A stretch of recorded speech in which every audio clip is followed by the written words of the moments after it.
Bonjour à toutes et à tous. Merci d'être présents pour cette conférence. On va parler ensemble d'architecture micro-front-end. Je me présente, je m'appelle Grégory Houllier, je suis Staff Software Engineer chez Content Square.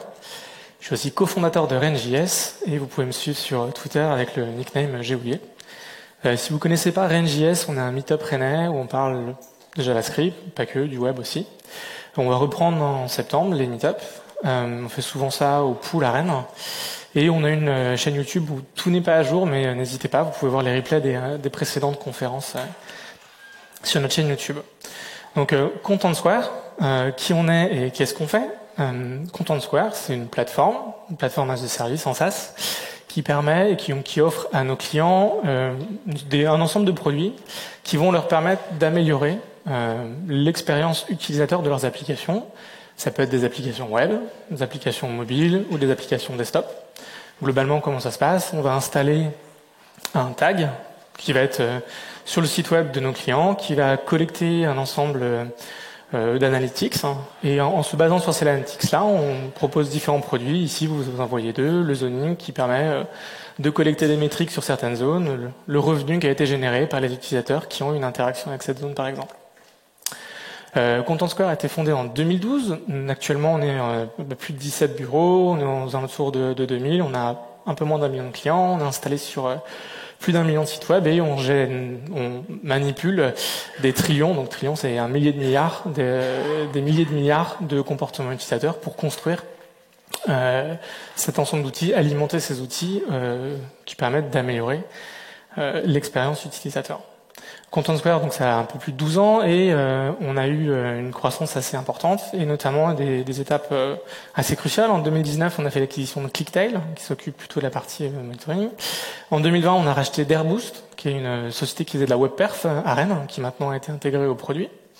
Date importante aussi, 2021, on a racheté Hotjar, si vous connaissez, c'est la même chose que Content Square, mais sur un segment de marché un petit peu différent. Et plus récemment, l'an dernier, en 2023, on a fait l'acquisition de HIP, plutôt sur la partie Product Analytics. Alors, je vais pas vraiment dans le thème de Star Wars, mais plutôt faire une référence à Marvel, avec une grande croissance, il y a pas mal de challenges qui arrivent là-dessus. Et avec l'ensemble de ces acquisitions, on se retrouve avec différents produits. On a donc la partie Product Analytics qui va vous permettre de comprendre quelles sont les fonctionnalités utilisées, qui est développée en React. On a la partie monitoring de l'expérience utilisateur. Donc là, on va plutôt être sur la partie analyse de performance, analyse des erreurs, analyse des logs que vous allez avoir sur vos applications. Un autre produit qui va plutôt être sur l'analyse de l'expérience à proprement parler. Donc là, on va retrouver le zoning, mais aussi des systèmes de comparaison de pages, savoir entre deux versions, deux segments d'utilisateurs, comment votre page est utilisée. Donc, qui est sur d'autres technologies. Et le quatrième produit, Voice of Customer, qui va plutôt être un outil, un produit qui va vous permettre de collecter du feedback auprès de vos utilisateurs via des questions, des sondages. Donc vraiment, cet ensemble de 4 produits vous permet vraiment d'améliorer. Donc ça, c'est l'offre produit de Content Square. Donc actuellement, on a 4 produits et à terme, ce qu'on veut faire, c'est ça. C'est un seul produit, une seule plateforme, unifiée pour tout le monde, avec toutes ces technologies. Comment est-ce qu'on peut adresser ce challenge-là par l'architecture micro-front-end. C'est un peu là pour ça qu'on est là. Est-ce que c'est vraiment un nouvel espoir? C'est ça qui va nous permettre de résoudre ce problème-là. Bonne question. Comme vous avez pu le voir, il y a certains produits qui ont déjà plusieurs technos. Pourquoi ça? C'est parce qu'en fait, en 2020, chez Content Square, on a fait le choix de mettre en place l'architecture micro-front-end. C'est à la fois, comme je vous l'ai expliqué avec les différentes acquisitions, une problématique technique très concrète, très actuelle en 2024, mais il y a aussi une autre histoire qui a démarré en 2020, où on est passé à l'architecture micro-front-end. Donc, on va faire un petit bond en arrière de 4 ans. Il y a 4 ans, Content Square, l'application, avant qu'on décide d'intégrer l'ensemble de ces produits, c'était une single page application, qui était un monolithe, et qui avait un certain nombre de problèmes. Parmi ces problèmes, le premier, c'était des problèmes de performance. Le LCP, pour Largest Contentful Pane, donc c'est une métrique qui indique le temps entre le chargement de la page et le moment où le plus gros élément est complètement rendu, était vraiment pas bon, et c'était principalement dû au fait qu'on servait des fichiers JavaScript, des vendors, qui étaient trop gros. Une autre problématique qu'on avait avec ce monolithe, hein, c'est une problématique d'ownership. Quand on a un monolithe front-end, à chaque fois qu'on déployait ce monolithe, on redéployait tout à chaque release. Et le système de build de ce monolithe, qui était développé en Angular, était couplé au framework, c'est-à-dire qu'on utilisait la CLI d'Angular, on utilisait ng-upgrade pour migrer les bouts qui restaient en AngularJS, mais on était vraiment couplé à un framework, que ce soit pour le routing, pour le système de build. Donc Angular est vraiment un framework clé en main qui propose plein de choses, et tout était fait avec ça. L'ensemble de ce chantier de migration, il est documenté sur un article technique de notre blog, que je mets en lien ici. On ne va pas rentrer trop dans le détail de toute cette partie-là, même si on va en parler. Mais voilà, si vous vous intéressez vraiment à comment ce chantier a été mené, je vous mets le lien dans les slides. Ça, c'est quelque chose que vous devez reconnaître. À quoi ressemblait notre build system?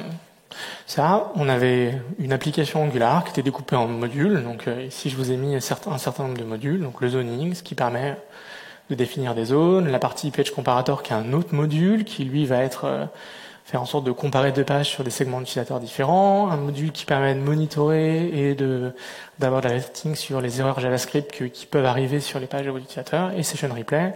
Si vous ne savez pas ce que c'est que le Session Replay, c'est une solution qui permet, donc en utilisant le tag, donc la sonde dont je vous ai parlé, d'avoir une vidéo de ce qui se passe sur le poste de vos clients. Et c'est assez intéressant. Quand vous avez un problème, vous pouvez du coup retrouver les utilisateurs qui ont eu des erreurs, voir les Session Replay associés et dire ah, ok, là l'utilisateur il a eu un problème, et ça vous permet de vraiment comprendre le parcours et pas juste d'avoir des stack traces. Donc cet outil de build, qui était Angular, et qu'est-ce qu'ils mettaient en sortie?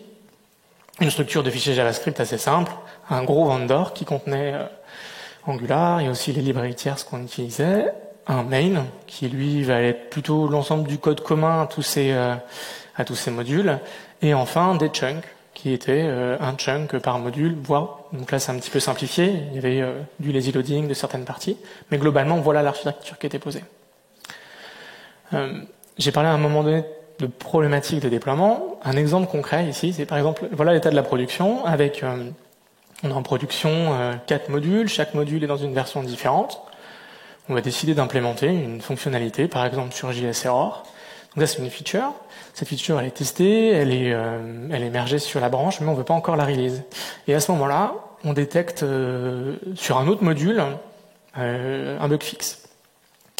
Donc là, il y a plusieurs possibilités. Donc si on dit la branche master, là, la branche principale, si on la release telle quelle, on va embarquer une feature qu'on souhaite pas forcément déployer parce qu'on n'a pas terminé, il manque peut-être des choses, on n'a pas forcément fait un run de QA complet. Donc ça, cette problématique-là, elle peut être résolue par d'autres solutions. Vous pouvez avoir du Git flow, où votre branche modèle va vous permettre, en repartant de ce qui est sur master, de faire un hotfix. C'est possible, mais ça veut dire que votre système de branche doit s'adapter. Et Git flow, c'est une solution, mais ça résout un symptôme et pas forcément la cause du problème. Donc, si on résume ce qui n'allait pas avec notre monolithe front-end, premièrement, la manque de flexibilité du build system, qui était fortement couplé au framework. Des goulots d'étranglement au niveau du déploiement, c'est-à-dire qu'on devait redéployer à chaque fois et l'ensemble des éléments, c'était pas forcément intéressant. Des problématiques de scalabilité aussi, c'est-à-dire que plus notre monolithe grossissait, plus on rajoutait de nouveaux modules sur l'architecture Angular, plus ça posait des problèmes. Et un autre sujet qui est la maintenance des compétences. Alors, qu'est-ce qu'on entend par maintenance des compétences dans ce cas ici? En 2020, recruter des développeurs Angular, c'était compliqué. Beaucoup de développeurs front-end étaient orientés, avaient des compétences sur d'autres frameworks, que ce soit Vue, que ce soit React. Et à un moment donné, c'est posé la question, comment on fait en sorte de s'ouvrir à ces nouvelles compétences? Et aussi, Angular a fait beaucoup de progrès, mais il y a 4 ans, un build Angular, c'était plusieurs centaines de kilos pour quelque chose d'assez... pour un Hello World. Ils se sont beaucoup améliorés, c'est moins le cas maintenant, mais on avait aussi la volonté d'aller vers des frameworks plus légers. Donc, l'architecture micro-frontend dans tout ça. Vous avez probablement entendu parler de l'architecture microservice, côté back-end, l'architecture micro-front-end, donc il y a pas mal de parallèles, et ce parallèle-là, on va pouvoir les adresser par différents principes d'architecture. On va en regrouper 4, qui sont globalement communs sur la partie back-end, quand on parle d'architecture microservice et d'architecture micro-front-end. La décentralisation, la séparation des responsabilités, separation of concern, la composition et le fait d'avoir des déploiements qui sont indépendants. Premièrement, la décentralisation. Ce qu'on va chercher avec la décentralisation, c'est d'avoir des équipes indépendantes. Une équipe, elle est responsable d'un ou plusieurs micro-front-end. Donc un micro-front-end, ça va être une unité consistante au niveau graphique et business, hein. Et ce qu'on veut, c'est qu'elle soit la plus autonome possible. Ce qu'on veut aussi, c'est que les équipes soient autonomes dans leur choix technologique. Donc une forme d'autonomie, qu'elles puissent utiliser les frameworks, les librairies qu'elles souhaitent. Alors bien sûr, l'idée c'est que ce soit pas la jungle.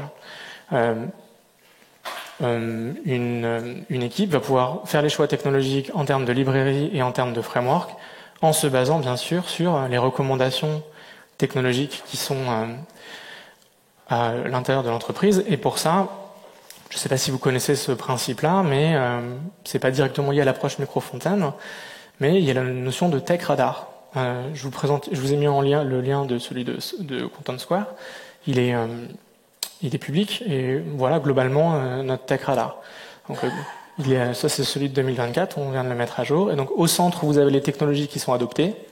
À l'extérieur les technologies que vous ne souhaitez plus, que vous souhaitez déprécier. Alors déprécier ne veut pas dire abandonner. Ça veut dire par exemple quand on démarre un nouveau projet, on ne va pas utiliser ces technologies dépréciées.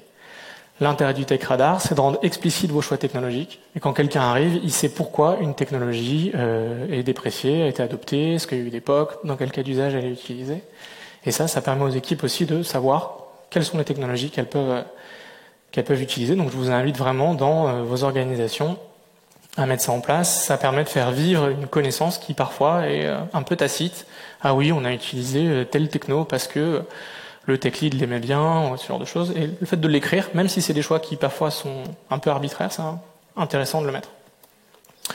Ensuite, sur la partie separation of concern, ce qu'on veut, c'est vraiment un ownership très fort au niveau des features, avec potentiellement une approche end-to-end. Une équipe soit en mesure de gérer le back-end via son microservice, la partie front-end, et que l'ensemble puisse être utilisé dans un tout cohérent et qu'elle n'ait pas d'adhérence avec les autres équipes. En tout cas, le minimum d'adhérence possible.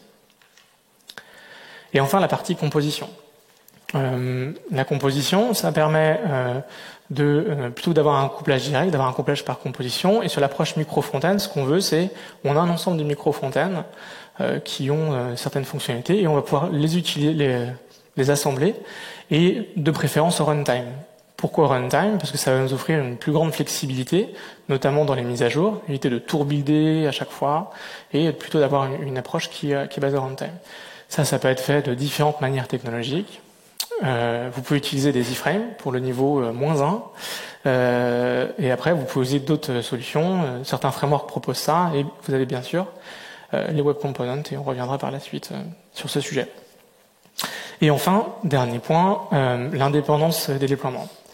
Ce qu'on souhaite avec l'architecture micro-front-end, c'est qu'on puisse déployer indépendamment de notre CI un micro-front-end sans impacter les autres équipes.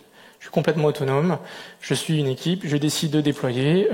Si je souhaite release plusieurs fois par jour, plusieurs fois par semaine, être en déploiement continu, je dois être complètement autonome là-dessus et ça doit être un flow qui est propre à l'équipe et qui soit indépendant des autres. Donc on récapitule, on a la décentralisation, la separation of concern, la composition et l'indépendance de déploiement.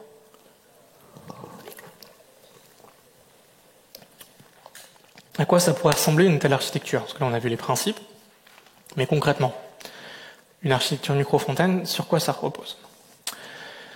Ça repose sur, on va dire, Voilà à quoi ça pourrait ressembler. Il y a 4 éléments. Donc à droite, vous avez un diagramme théorique, hein, et ça ressemble un peu, ce type de diagramme, à ce qu'on peut retrouver dans une architecture système, notamment au niveau Unix. Vous allez avoir votre shell, vous allez par-dessus avoir la fédération, qui ressemble un peu à la glibc, qui propose des fonctionnalités, et au-dessus, vous allez avoir vos applicatifs qui vont venir s'appuyer là-dessus. Vos applicatifs qui vont être isolés les uns des autres, et ils s'appuient sur un ensemble d'éléments qui sont fournis par l'architecture. Donc on a donc le shell, la fédération. Alors le design system, je le mets, c'est pas forcément directement dans l'architecture micro-fontaine, mais on verra par la suite pourquoi c'est un élément important. Et enfin, bien sûr, nos micro-fontaines nano. Donc dans cet exemple-là, on a le code couleur correspond à vert pour Vue, rouge pour Angular, et bleu pour React. Donc le shell. Le shell, qu'est-ce que c'est? Donc un micro-fontaine, il est isolé, et tout seul, comment il peut démarrer? Donc on va avoir besoin d'orchestrer ces micro-fontaines. Le rôle du shell, c'est un composant qui doit être le plus petit possible, qui va charger les micro-fontaines. Son travail à lui, c'est ok, je connais les micro-fontaines, je vais les charger, et je vais m'occuper de gérer le routing de haut niveau. Le routing de haut niveau, c'est quoi? C'est quand vous arrivez sur une page, par exemple, vous arrivez sur l'application, le pass c'est users. Il faut bien avoir la connaissance que ce chemin-là correspond aux micro-fontaines de gestion des utilisateurs. Ça, c'est le rôle du shell. Il va avoir le routeur, il va dire ok, telle URL là, je vais charger ce micro-fontaine là. Et cette configuration-là, c'est lui qui l'occupe. Par contre, une fois les détails ensuite du routing interne, ce sera géré plus tard par le micro-fontaine. Ensuite, la fédération. La fédération, c'est quoi?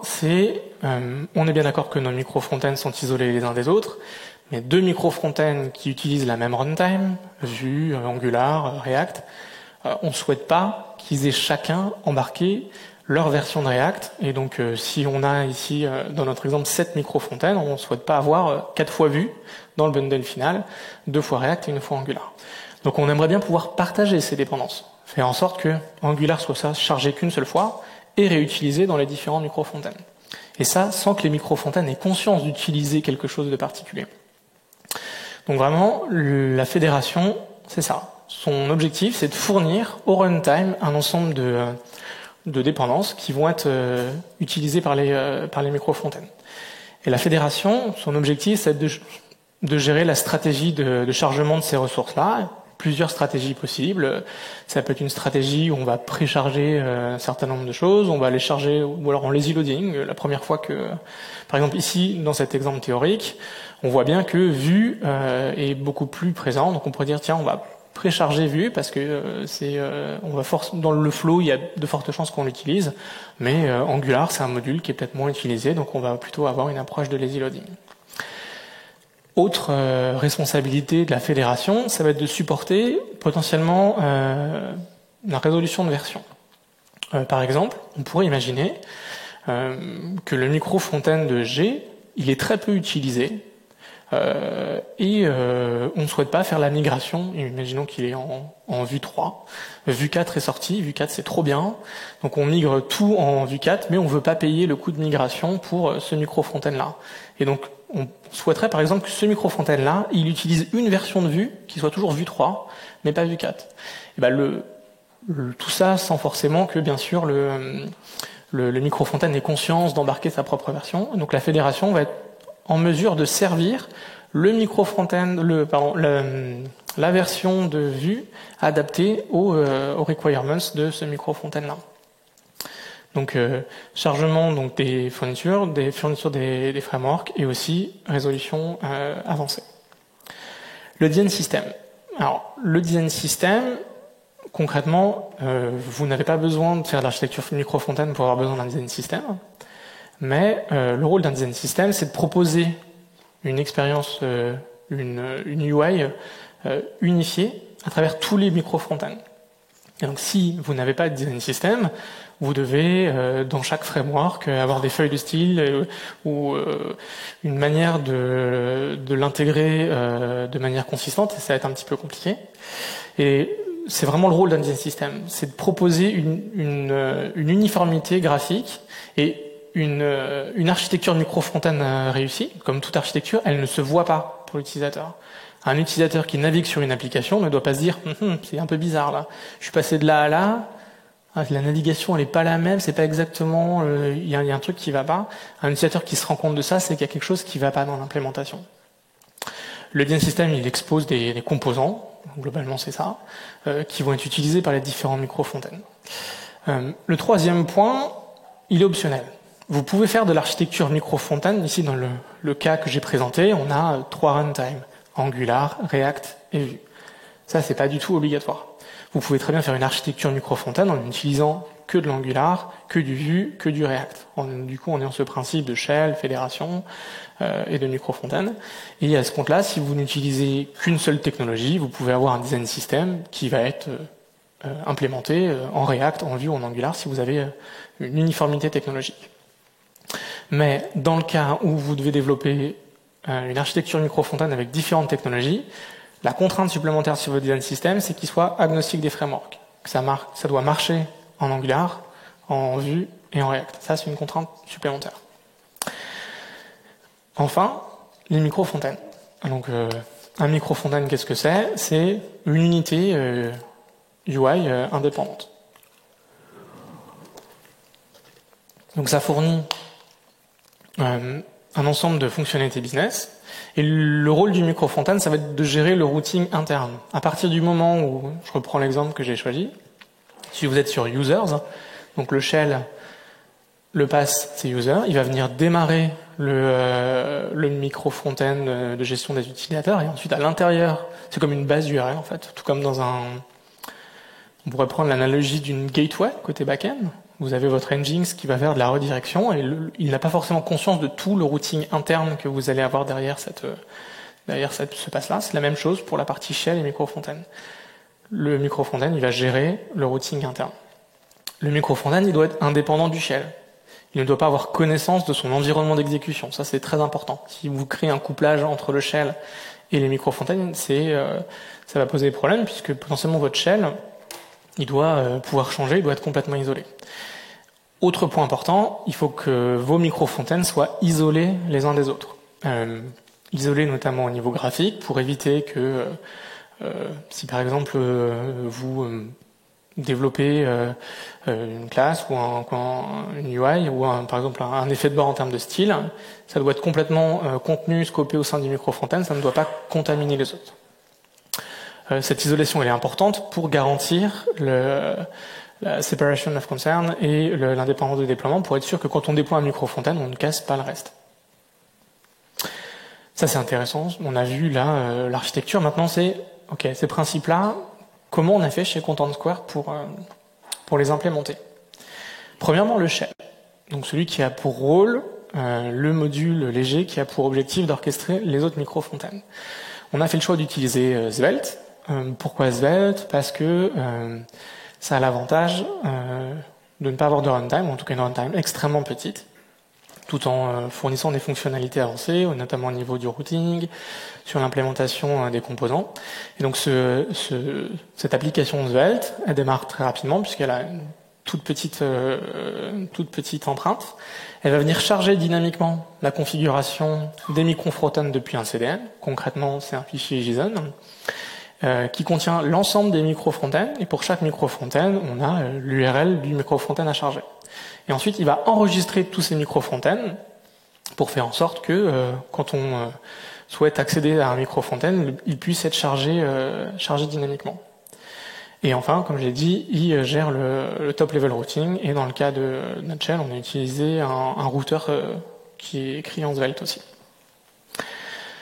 L'intérêt du coup d'avoir des shells et notamment d'avoir l'isolation des micro-frontends par rapport aux shells, c'est de se dire, ok, si on a différents produits, on peut avoir différents shells qui auront des configurations différentes, qui vont pouvoir charger des micro-fronts séparés. Et on pourrait très bien avoir un shell. C'est ce qu'on a implémenté. On a le produit de base qui a un shell et une certaine configuration, une certaine fédération, et un autre shell qui est sur un produit qui était pour faire du merchandising, qui lui a une autre configuration. Donc l'intérêt d'avoir l'isolation entre les microfontaines et le shell, c'est qu'en fait, vous voyez le shell comme étant une sorte de petite place de marché où on va dire, ok, ce produit-là, on va composer avec le catalogue de microfontaines qu'on a et on va les utiliser.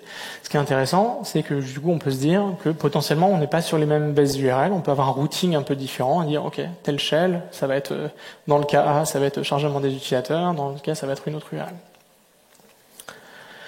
Maintenant, on va faire un petit focus sur la partie fédération. Donc la fédération, je répète, c'est la brique qui a pour vocation de partager les dépenses entre différentes microfontaines. On a fait le choix, chez Content Square, d'utiliser une solution basée sur les import maps. Donc les import maps, c'est un standard des navigateurs qui permet de venir étendre le composant, d'étendre la résolution de modules des navigateurs. Donc quand on parle de modules, c'est le standard des ECMAScript modules. Globalement, c'est quand vous faites import quelque chose from un nom. Ça, c'est un import ECMAScript. L'aspect ECMAScript, normalement, un import, c'est forcément une URL, ou en tout cas un chemin relatif. Et en fait, dans les applications, on ne fait pas ça. On utilise plutôt import, vue, from, vue, en fait. On va plutôt utiliser des noms de paquets.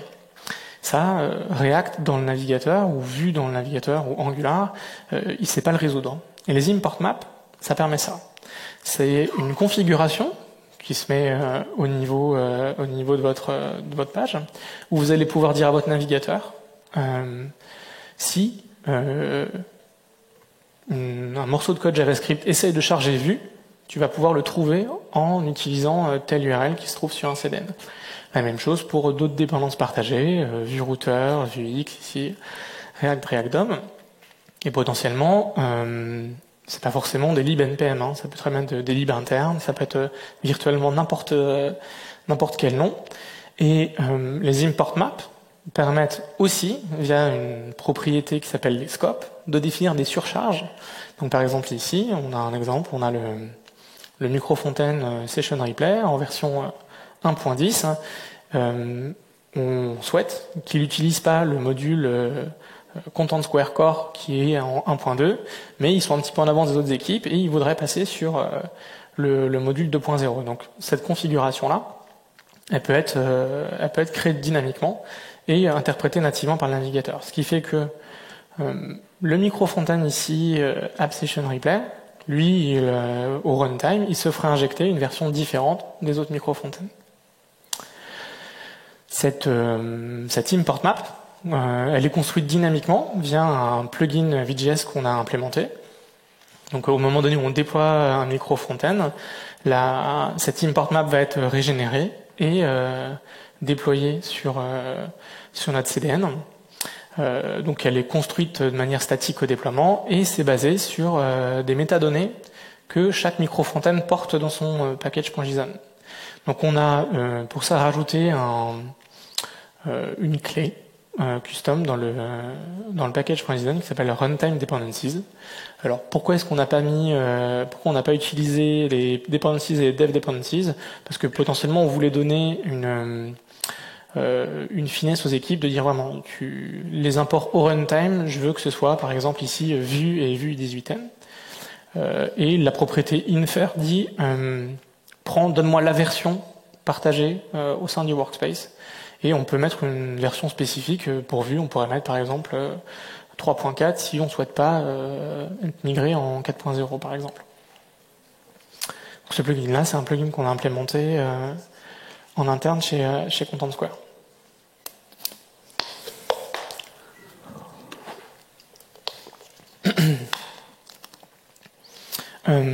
Maintenant, on va parler... j'ai parlé un petit peu de design system, comment on a implémenté notre design system portable. Donc, la contrainte qu'on a chez Content Square, comme vous avez pu le voir au début, c'est qu'on a une diversité technologique. On a du Vue, on a de l'Angular et on a du React. Le point commun pour pouvoir avoir quelque chose qui fonctionne dans ces différents frameworks, ça va être des web components. Et pour ça, on a choisi d'utiliser Stencil. Donc Stencil, pour la petite histoire, ça a été créé par l'équipe d'Ionic.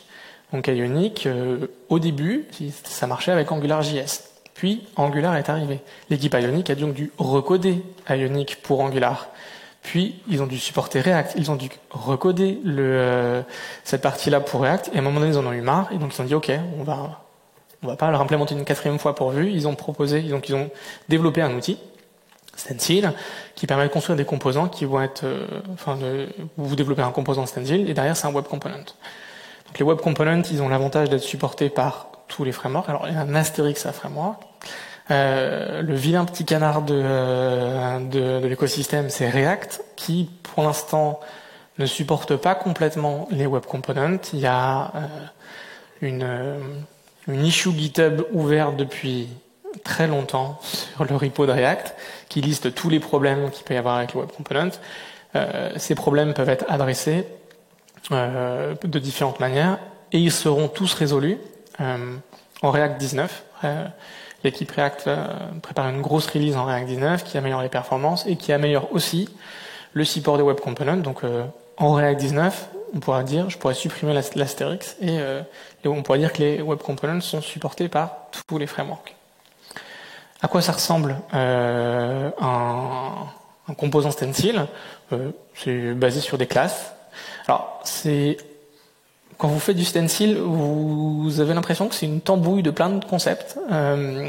Vous avez la notation @component qui vous fait penser à de l'Angular. Vous avez une méthode render qui vous retourne du JSX, Donc c'est un peu un mélange c'est l'enfant illégitime de React et de Angular.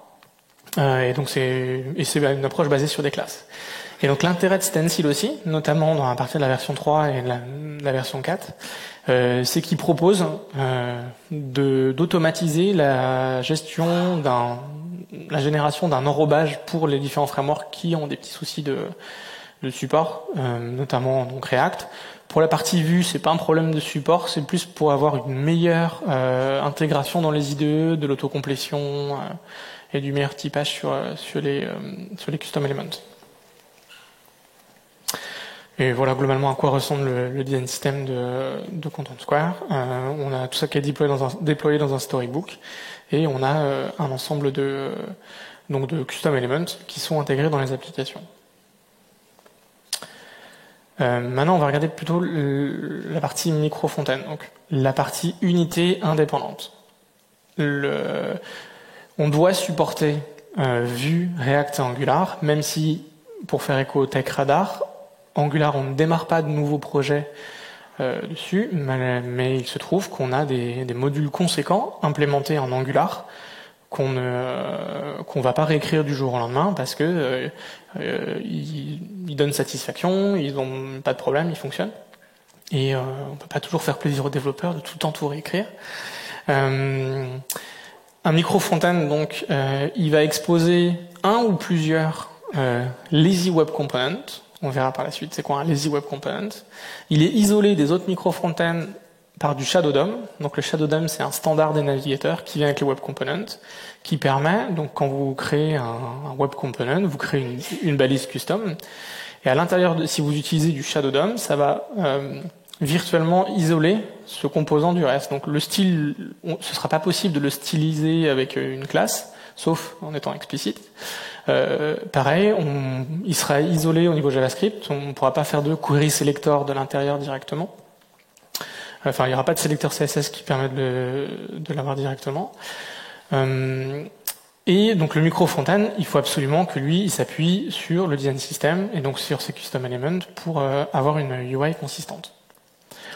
Le format d'un micro-fontaine, ça va être quand on build un micro-fontaine, il va avoir un point d'entrée qui est un fichier JavaScript qu'on appelle nous le remote entry et qui va être déployé sur un CDN avec une convention. On a le nom de notre micro-fontaine, la version et le remote entry. Donc pourquoi publier sur un CDN? C'est pour des problématiques de cache et de chargement et de performance d'affichage. Affichage performant. Comment on bundle un micro-fontaine? On utilise Vite comme build system. Donc on a développé un plugin Vite qui permet de gérer cette partie-là, qui va automatiquement donc externaliser les dépendances de la fédération. C'est-à-dire que si dans la configuration de votre package.json, vous avez dit qu'en dépendance au runtime, vous avez vue et vue routeur, ou vue routeur et vue 18n, alors on va venir générer une configuration à la volée au niveau de Vite qui va dire donc Vite est basé sur ESBuild en dev et Rollup en production. Et il va donc externaliser. Externaliser, c'est quoi? C'est vous donnez à Rollup un certain nombre de dépendances, et en fait, ce qui va se faire, c'est qu'il va juste les ignorer, et dans le bundle final, il va garder l'import ESM classique. L'intérêt donc d'avoir cette approche-là, c'est que quand on build tout ça, ce qui est généré en sortie, c'est donc du code JavaScript, du code CSS. Ce code JavaScript, c'est vraiment un standard ESM. Et à l'intérieur, si vous regardez à l'intérieur de cette partie-là, vous avez un import vue from vue. Donc vraiment quelque chose qui est complètement standard.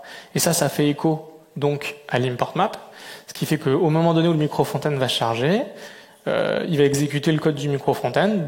Au démarrage, il va y avoir import vue from vue. Il va faire appel au module de résolution de l'import map, récupérer la version de vue qui vient donc de l'URL qui est associée au module vue, et l'application va démarrer de manière complètement transparente, comme si ça avait été bundlé tout en un. Je vous ai parlé de Lazy Web Component.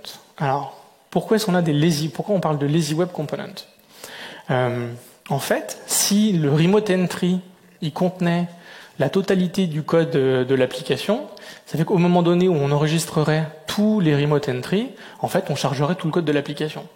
Ce qu'on veut, c'est avoir une approche beaucoup plus souple. Et donc, le remote entry, il ne contient que la déclaration des custom elements. Il déclare que les balises.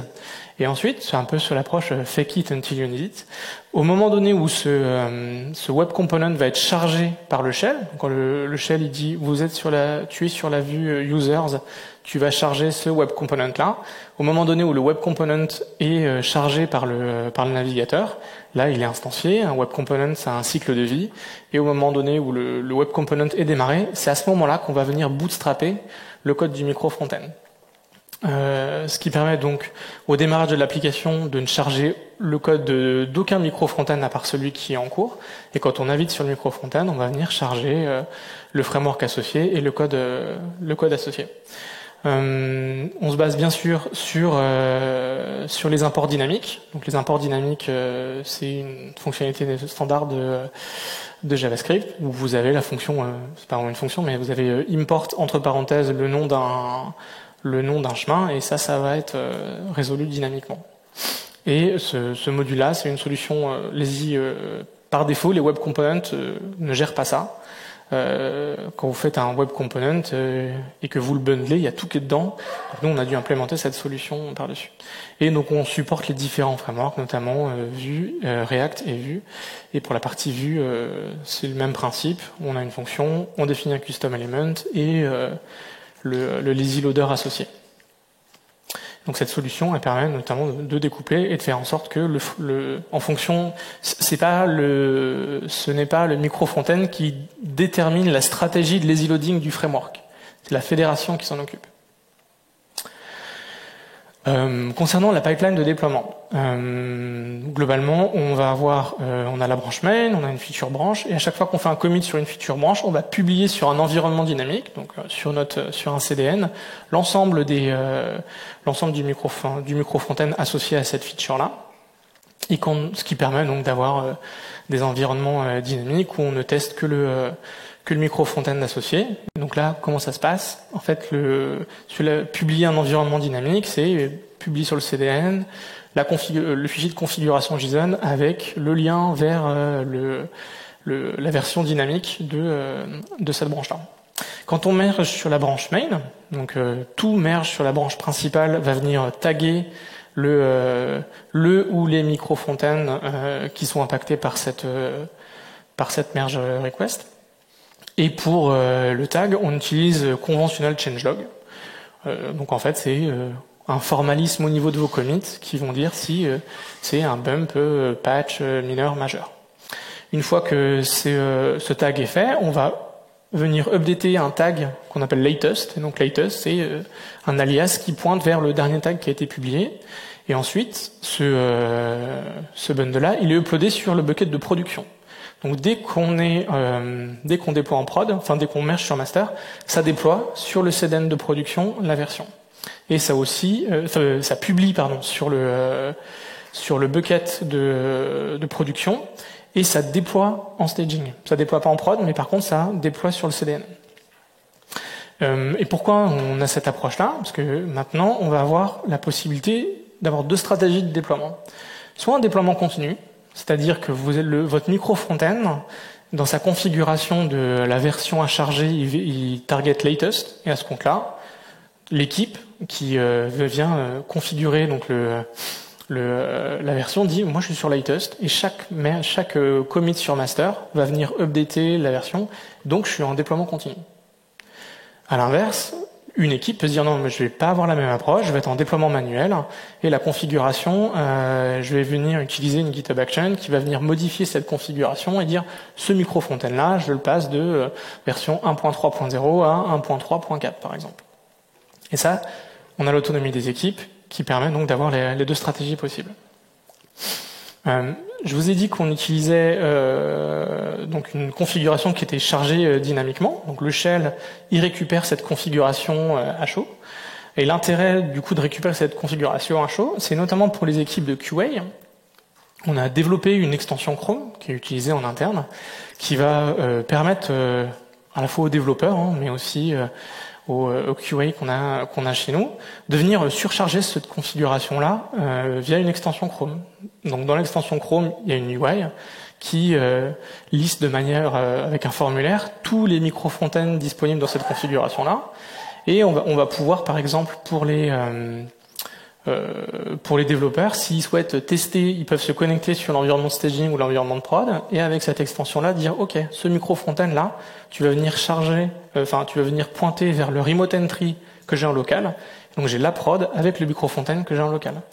Les équipes QA, elles peuvent se connecter en production ou sur staging et venir modifier et dire OK, ce micro front-end là, je vais changer et au lieu d'être en V 1.14, je passe en V 1.15 et je vais voir directement et je fais complètement mon marché parmi tout l'écosystème de toutes les versions possibles de micro front-end. Je vais venir choisir ce qui va bien. Ça permet d'être très dynamique. Donc là, même sans avoir à publier publier en production, de surcharger cette configuration-là. Et donc cet outil-là, qu'on appelle QA Helper, permet aussi donc de modifier les dépendances fédérées et les feature flags. C'est pas trop l'objet de la présentation, mais c'est ce qui est permis par cet outil, c'est assez intéressant. Comment les micro front-end peuvent aussi aider dans une migration incrémentale. Imaginons par exemple, vu qu'on utilise on a cette configuration-là, donc c'est un screenshot de l'application Content Square. Sur la partie gauche, vous avez le menu. Le menu gauche, c'est une application en vue. La partie droite, c'est Session Replay, avec en haut un micro front-end qui est partagé entre plein d'autres éléments qui, lui, s'occupent de gérer le sélecteur de contexte. Et juste la liste est implémentée en Angular. Et actuellement, tout ça, c'est un micro front-end. Et ben, l'approche qu'on va pouvoir se dire, c'est on va souhaiter isoler ce qui est en rouge. On va créer un nouveau micro front-end qu'on va appeler Session Replay List et on va l'implémenter cette fois-ci en React par exemple. Et en fait, à l'intérieur du micro front-end Session Replay, on a toujours le Session Replay, mais par composition, il va dépendre d'un autre micro front-end qui sera juste le Session Replay List, qui sera par exemple ici en V1.0.0 et qui lui sera en React. Et c'est complètement transparent du point de vue de l'utilisateur, puisqu'on a utilisé le design system, donc on a le même set de composants. La UI est la même. Par contre, il a été implémenté, on a migré de manière transparente de Angular vers React. Je vous ai présenté pas mal de solutions qu'on a développées en in-house. Donc directement chez Content Square, mais il y a aussi des solutions communautaires autour de l'approche micro-front-end. La plus connue, si vous regardez cette partie-là, c'est Single SPA, qui permet globalement d'avoir le système de shell. Et donc le shell, c'est le routeur de haut niveau, la manière de configurer et de charger vos applications.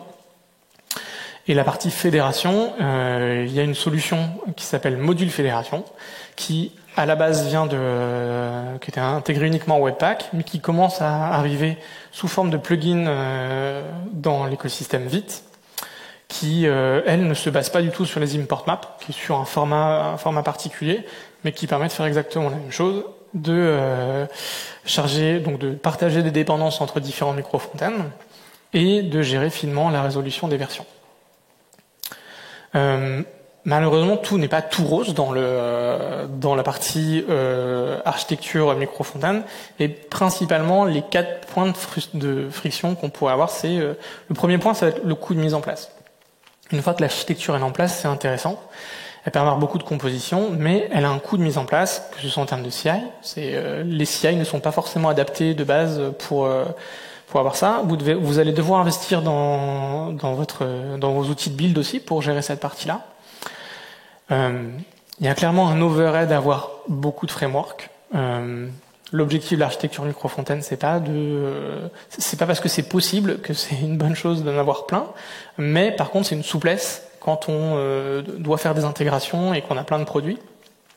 Mais vous pouvez tout à fait la mettre en place. Ça, c'est à pondérer. Si vous avez par exemple un seul framework, vous pouvez avoir cette architecture micro-frontend, bénéficier de tous les avantages dont on a parlé sur notamment le déploiement, l'autonomie des équipes. Donc soyez vigilants sur cette partie-là. Le point 3, il fait écho au point 2. Quand vous êtes dans un écosystème avec une diversité de frameworks, ça pose une contrainte très forte sur la création de votre design system, qui doit donc reposer sur des web components. Il n'y a pas tant que ça de solutions dans le marché qui permettent de créer des design systems qui reposent sur les web components. Globalement, il y a Stencil qui est plutôt pas mal. Vous avez Lit qui est très léger, mais c'est assez bas niveau globalement. Et vous avez aussi Svelte qui permet de faire des design systems. Et pour l'instant, on réfléchit aussi on se pose la question, est-ce qu'on conserve Stencil sur le long terme ou est-ce qu'on investit sur Svelte pour la partie design system? C'est des discussions qui sont toujours ouvertes chez nous. Et enfin, la partie Shadow DOM, donc le système qu'on a utilisé pour isoler les micro-frontends les uns des autres, il faut bien avoir en tête qu'à partir du moment où votre web component il est isolé, ça peut casser certains outils, notamment des outils d'analytics, c'est-à-dire parce que le problème, on l'a eu chez Content Square sur le tag qui permet donc de mesurer les analytics. Il y a certains outils qui, par exemple, ne détectent pas qu'il y a eu un clic à l'intérieur d'un élément parce qu'en fait, il est à l'intérieur d'un Shadow DOM, et des outils qui permettent de traverser le Shadow DOM pour de l'analytics, pour ce genre de choses. Content Square le supporte, mais il y en a certains qui le supportent pas. Et pareil, si vous utilisez des feuilles de style global, les feuilles de style global elles ne traversent pas le Shadow DOM, donc ça peut clairement être un problème sur ce que vous mettez en place. Voilà. Merci de votre attention. Les slides sont sur le QR code de gauche et n'hésitez pas à poursuivre.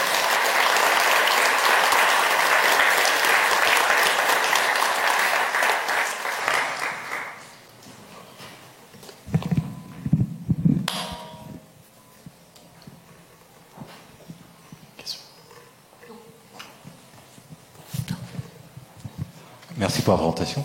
Le support des imports map est relativement récent dans les navigateurs. D'après le MDN, c'est mars 2023 dans tous les navigateurs. Du coup, comment vous faites pour la couche fédération pour les navigateurs qui ne supporteraient pas les imports map? C'est pas un souci qu'on a eu. On a un support qui est assez récent. Et sur la partie, le support qu'on a des navigateurs pour notre application, nous, ça pose pas de problème. Ça pose pas de problème. Parce que Safari, c'est 16.4 par exemple, ce qui est relativement récent, quoi. Mais, non, ça va. C'est pas trop fragmenté sur Safari. Okay. Bon, tant mieux.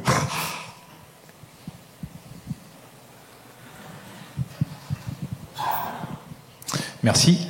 J'ai cru comprendre à la fin qu'il y avait la possibilité d'avoir plusieurs micro-frontends chargés en même temps sur un même écran. Oui. Et du coup, ma question c'est, est-ce que y a une possibilité de faire communiquer les micro-frontends entre eux? Si oui, comment, pour pas introduire un couplage trop fort? Ou est-ce que c'est un choix que vous avez fait de ne pas le permettre du tout, quoi? Alors, Pour de la communication par composition, il y a les propriétés événements. Donc c'est un composant qui, soit c'est l'intérêt de la composition, on a un contrat qui va être les propriétés et les attributs. Pour des éléments qui seraient frères, on essaie de ne pas l'implémenter. On a une solution, nous, qui est un module qu'on appelle le core, qui permet d'avoir un pub-sub là-dessus. Mais dans la mesure du possible, faut éviter. Et si on implémente ça, il faut vraiment que ce soit un event bus avec un couplage le plus faible possible.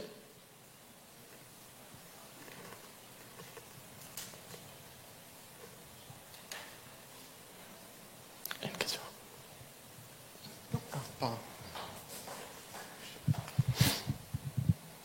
Merci pour la présentation.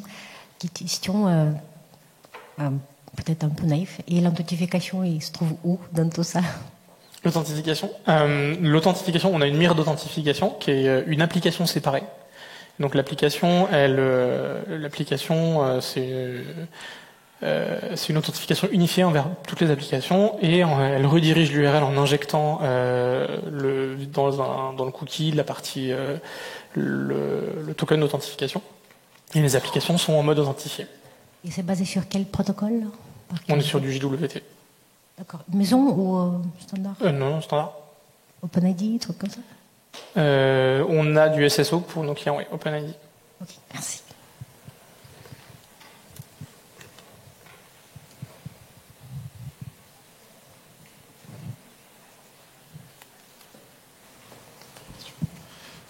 Merci pour la présentation. Je voudrais savoir, en termes de gestion de projet, est-ce qu'on a une idée du surcoût de l'implémentation des microservices par rapport à un projet classique? J'ai pas forcément de chiffres à te donner. Je tiens à pondérer, mais je vais utiliser ta question pour pondérer. Cette architecture-là, comme toute architecture, elle est valide dans certains use cases. Si il y a plein de cas où une single page application en monolithe, c'est un cas complètement valide. Il ne faut pas vous considérer que l'architecture micro-frontend c'est adapté à tous les use cases.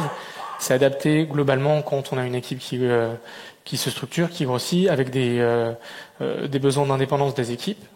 Si globalement c'est OK, qu'il y a de tout redéployer à chaque fois, que ça pose pas de problème, qu'il n'y a pas de goulot d'étranglement, on peut garder un micro-frontend, un monolithe en single page application, il n'y a pas de souci. On va plutôt se poser ce genre de questions quand on commence à avoir des frictions là-dessus, parce que globalement le coût de CI est quand même à développer. Et alors partir de zéro sur une approche micro-frontend, ça peut aussi peut-être réduire le coût, mais migrer un monolithe vers une approche micro-frontend, ça a un coût en plus. C'est-à-dire, il y a la CI et en plus il faut gérer la transition entre les deux. La problématique qu'on a, que j'ai pas forcément détaillée, qui est détaillée dans l'article de blog, c'est quand on passe d'un monolithe à une approche micro-frontend, c'est à partir de quand on introduit le shell. Parce qu'en fait, dans un monolithe, il n'y a pas de shell. C'est lui qui fait tout. Et à un moment donné, il faut savoir quand est-ce qu'on change l'archi pour qu'il y ait le shell qui charge le monolithe. Et ça, c'est un point important à voir.